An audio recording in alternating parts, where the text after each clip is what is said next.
నమస్తే అండి. Welcome to ముచ్చటైన మాట. ఈరోజు మనం ముచ్చటగా ఒక చిన్న కథ చెప్పుకుందామండి. ఏంటి అంటే, ఇద్దరు గురు శిష్యులు ఉన్నారు.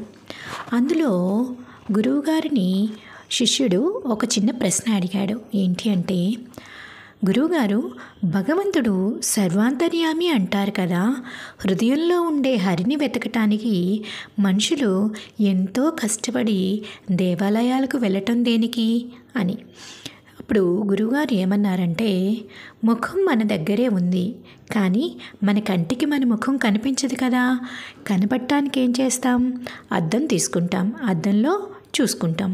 అద్దానికి ప్రాణం లేదు. కంటికి ప్రాణం ఉన్నా ప్రాణం లేని అద్దంపై ఆధారపడితేనే మన ముఖం మనకి కనిపిస్తుంది.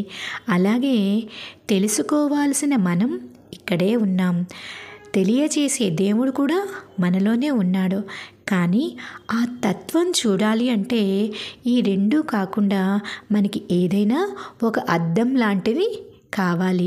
అది విగ్రహం. భగవంతుడు అంతటా ఉంటాడు అనుకున్నప్పుడు విగ్రహంలోనూ ఉంటాడు. అందులో భగవంతుని చూసే భక్తి మనకి కావాలి. మనలోని భక్తి, విగ్రహం ఈ రెండు అద్దం లాంటి ఫలితాన్ని ఇస్తుంది. అందుకే మనం గుడికి వెళ్ళాలి. అప్పుడే భగవంతుడి సాక్షాత్కారం మనం పొందవచ్చు అన్నాడంట. అప్పుడు ఆ శిష్యుడు ఎంతో ఆనందంతో గురువుగారికి నమస్కారం చేస్తూ, ఎందుకంటే తన డౌట్ క్లారిఫై అయింది కదండి, అందుకనే. Thank you. Keep watching. Please subscribe ముచ్చటైన మాట.